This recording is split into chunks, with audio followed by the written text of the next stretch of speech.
ñoom bi ñu leen doon jugé premièrement cour d'assises la woon. Actuellement cour d'assises bi amatul. ñoom léegi naka lañ leen di comment ils vont faire chambre criminelle moo koy jël wala parce que ñoom ñii nii seen dossier mu nga fa ay 10 ans. ñii 15 ans ñoo nga toog di xaar. les derniers condamnés de la cour d'assises. mais justement li tax ñu supprimer cour d'assises c'était justement pour permettre aux chambres parce que c'est des chambres criminelles permanentes. li tax ñu def loolu c'est justement permettre que nit bañ a mën a toogati plus de 3-4 ans. wax ma sax 10 ans parce que non xam nga dafa am instruction. dafa am des instructions qui n'ont aucune plus-value maanaam amul njëriñ. xam nga ku ñu jàpp par exemple en flagrant délit wala nga gis ko mu nekk ci benn trafic de drogue à moins que nga bëgg a remonter la filière mais loolu ajuwul ngay def instruction sur 10 ans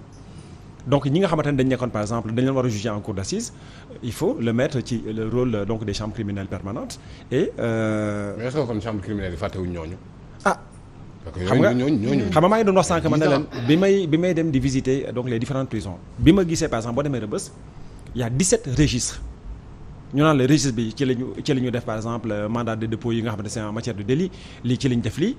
mais boo xoolee administration pénitentiaire ils n'ont pas la capacité di mën a saytu loolu tout le temps à l'époque j'avais proposé que nañ ko informatiser avec des dispositifs yoo xamante ne nit exactement nit ki bu nekk ci 5 mois rek mu commencé def ay alerte ñu ne kii lii lay def mais leneen li nga xamante ne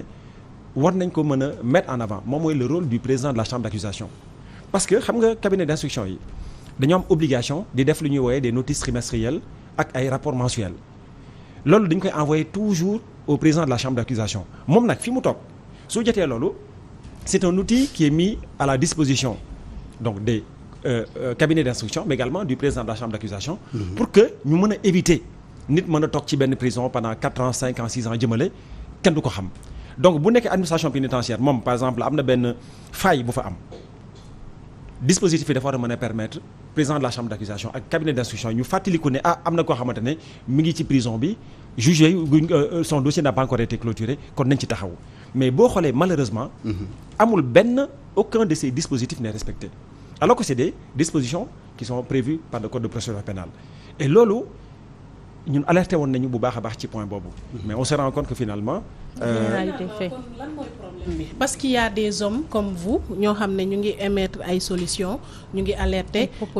des propositions finalement donc manque de volonté la wala qu'est-ce qui se passe au fait wala manque de moyens parce que boo proposer aussi il faut proposer des moyens parce que en 2023 c'est pas en 2023 fii ci kaso Sénégal numériser dara moom warul soxla moyens vraiment ça c'est normal bu dee kii bi day bind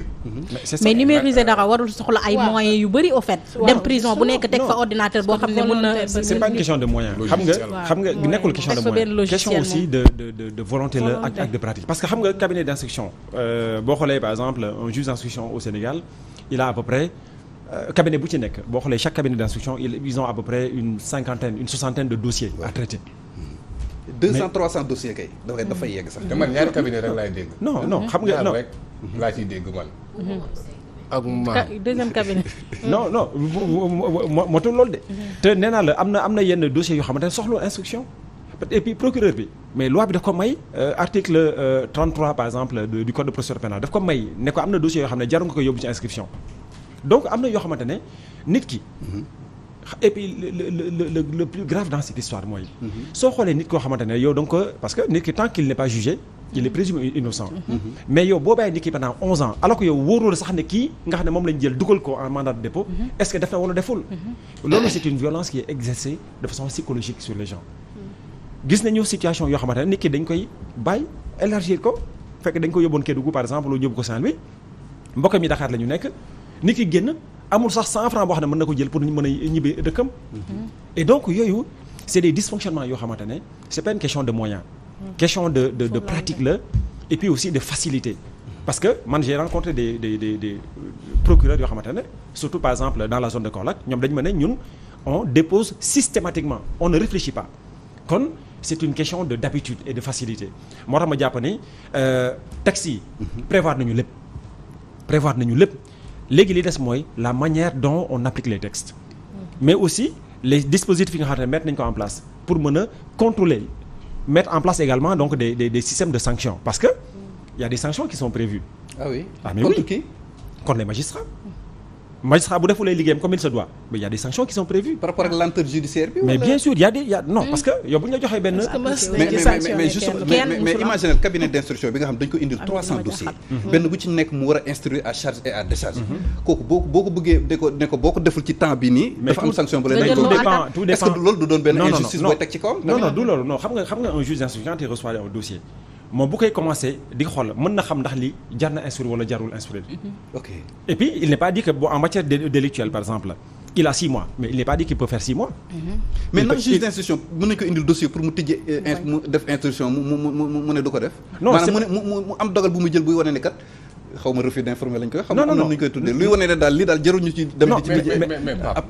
ku taxaw di live nii quoi. ni dof live baa ngi nii. loolu amul c'est comme les jeunes manifestants da nga leen jàpp en flagrant délit ñuy manifester. pour man dañ leen wax a dem juger directement pourquoi les mettre sous mandat de dépôt. mais ni dof dafa taxaw nii di wax ñëpp di gis li muy wax. mais il n'est pas ça. Bassirou Diomaye Faye xam lan lañ koy tëj. poste la bin mais Pape dañoo gis ne presque je sais pas mais boo xoolee ci ni ñuy wooyee yëpp mooy li nga xamante ne moom mooy les détenus politiques mais presque ñëpp ci flagrant délit lañ leen téye.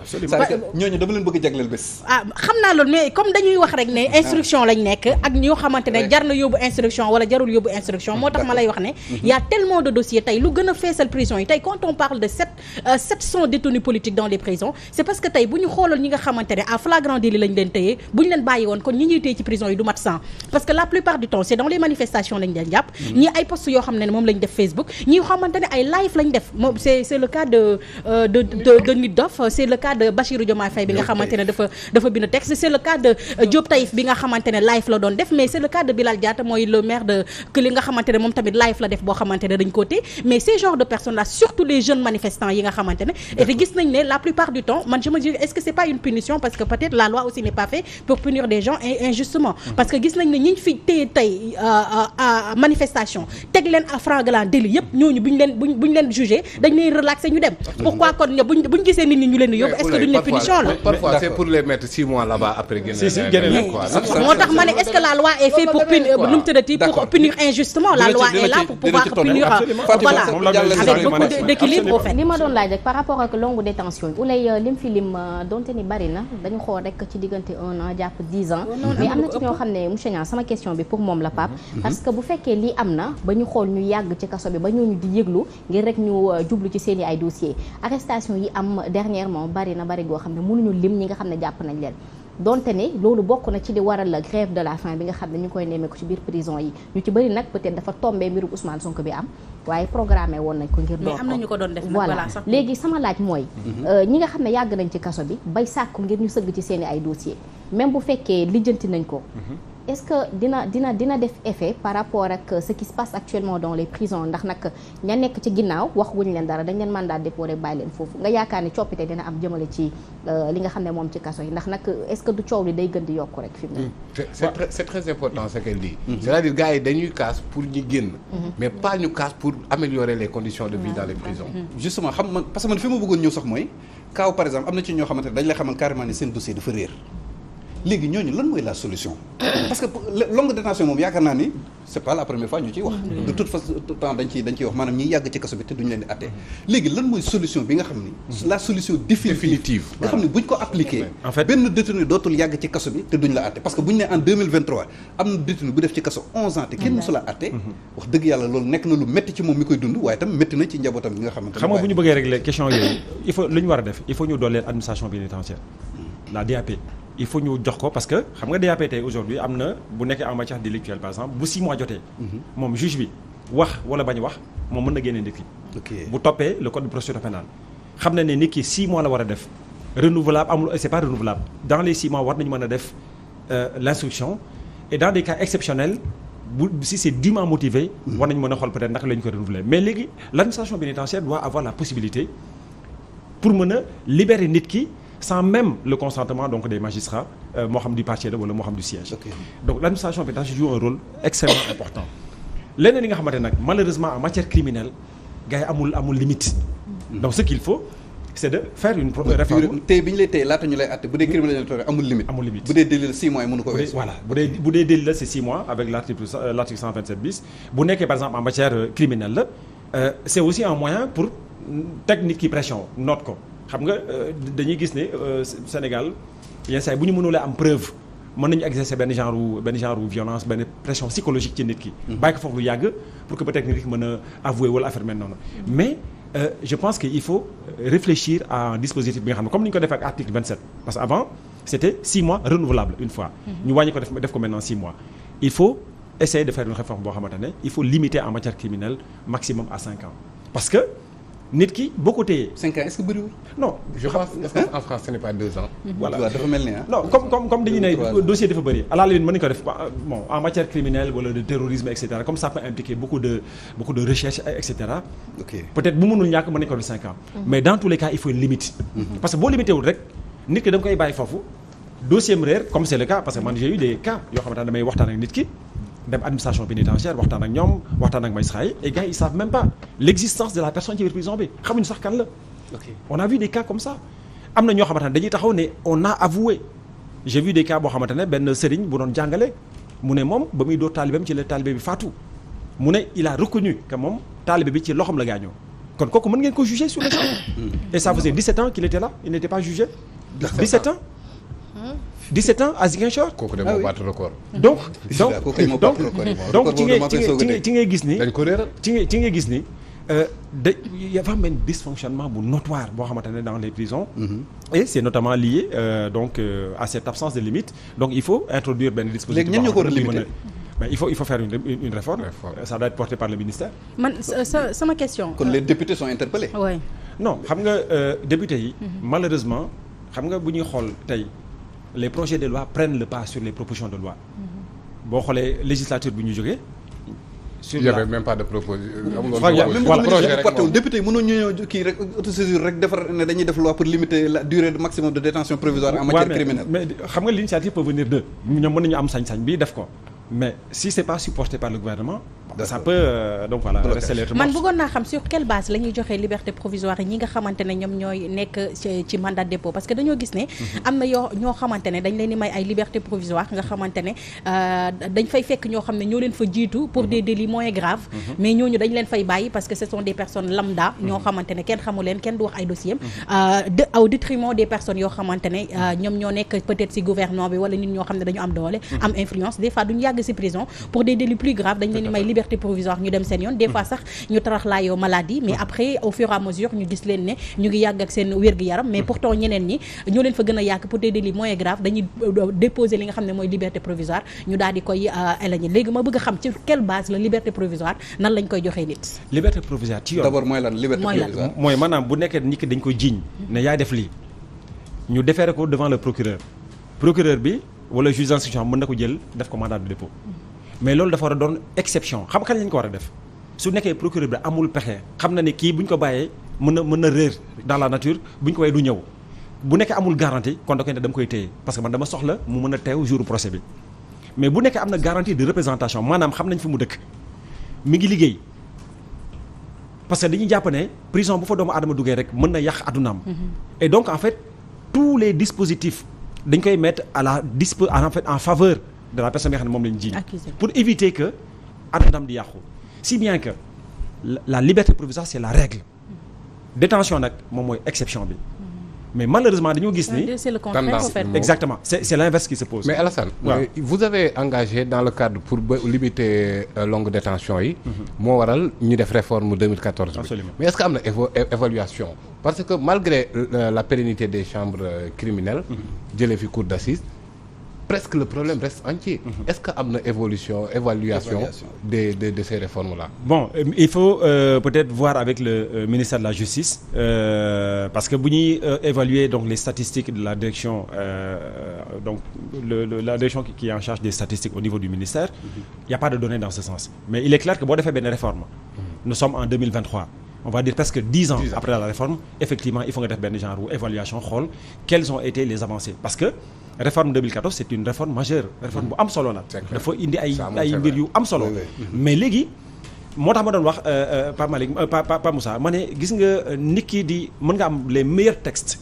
mais kii di doxal texte bi su nekkee moom dafa am nu muy doxalee rek peut-être que li nga xam ne yow moom nga doon ut ci texte bi mën nga ko bañ a am moo tax la manière dont les magistrats pratiquent le droit il faut ñu questionner loolu bu baax a baax parce que mënuloo am des chambres criminelles permanentes nga xamante ne et même au niveau des cours d'appel parce que boo leen fàttaliku Sénégal ñaari cours d'appel la amoon benn bi nekk Dakar benn bi nekk Ziguinchor mais dans le cadre de cette réforme dañ ko ramener à 6 indi benn Thiès benn Saint-Louis benn Tamba benn Kaolack loolu lépp c'était pour désengorger les rôles de Dakar et de Ziguinchor kon bu ñu demee ba gis ni malgré tous ces apports qualitatifs ba léegi dañuy gis ay nit yoo xamante ne dañ leen di téye 10 ans loolu nekkatul ay affaire u texte wala réforme pour man c'est une question de volonté dans la manière de pratiquer li nga xam ne moom mooy mais aussi il faut reconnaître que chambre criminelle également ak réforme boobu ñu ci indi wàññi na bu baax a baax longue détention yi quand même non c'est vrai que am na lu des lu bëri mais am na ay lu mu réglé am na avancé am na avancé mais bu ñu déggee ne am na koo xamante ne 11 ans jugé guñ ko loolu c'est une anomalie c'est pas normal kon kooku la question que je me pose mooy kooku est-ce que fàttewuñu ko est-ce que l'administration est-ce que dossier am réerul est-ce que kooku l'administration pénitentiaire est-ce que ils sont capables de sortir le dossier de cette personne est-ce que juge d'instruction bi nga xamante ne en plus avec le phénomène de rotation juge bi yoroon dossier am est-ce que mi ngi fii procureur bi nga xam ne moom ko donc boo xoolee le phénomène de rotation aussi est un élément boo xamante ne qui ne milite pas en faveur donc de ce type de dossier donc je pense que lan yan sanction la ñu war a teg ci kaw peut-être administration pénitentiaire wala ñi nga xam ne ñoo yor dossier bi. Dossier bi après bu réeré il faut voir. parce que 11 ans bu ñu toogee ñu toog 11 ans ou bien 12 ans nekk en détention ba tey ñu ngi toog di xaar di am yaakaar ni peut-être bés dina ñëw ñu laal dara ci dossier am. mais il faut aussi préciser que administration pénitentiaire du ñoom ñooy àtte aussi. du ñoom ñooy àtte fii responsabilité bi war wala. non responsabilité fii parce que comme ki àtte guñ ko. administration pénitentiaire moom dañ ko dénk dañ ko ne yow téyel ma. mais responsabilité bi elle incombe ici au juge d'instruction mais également au procureur mais man. ki may mettre en fait pas en accusation mais ki may indexé man c'est le président de la chambre d'accusation parce que moom pourquoi parce que moom dafa am obligation notice trimestrielle yi nga xamante ne magistrat yi dañ koy envoyer les juges d'instruction ñoom dañ koy envoyer tous les 3 mois ay notices notices yooyu lan lay wax mooy sama cabinet lii la yor comme dossier lii nga xamante ne moom mooy dossier yu nga xam ne yàgg na ba pare di def ay rapports mensuels moom bu jotee loolu avec son secrétariat il a l'obligation de faire un retour à toutes ces notices trimestrielles mais moom bu ko doon def mais léegi nga gis ni président de la chambre d'accusation imagine mu gis benn dossier boo xamante ne ñu ne waa ji il est en détention depuis 2011 su réagiré il peut exercer une pression sur le magistrat ne ko mais dama bëgg nga régler ma lii et moom ci boppam il a la possibilité dem ci biir prison bi gis le détenu en question waxtaan ak moom et il a également le pouvoir de dire au cabinet d'instruction dama bëgg dossier bi nga videl ba ko sur le champ mais malheureusement toutes ces possibilités qui existent nga xamante ne code de procédure pénale moo ko jox président de la chambre d'accusation su nekkee moom exercer wu ko donc ça donne ce qu'on a mais il n'est pas normal dans un état qui se respecte lu toll ni Sénégal ñu am système judiciaire qui veut se respecter gis benn dossier boo xam ne dafa réer wala nit ko xam ne il est là d'accord am na beneen cas boo xamante ne cas longue détention envoyé na ko kii moom nee na benn mbokkam bu tudd Souleymane Camara ñu ngi ko tëj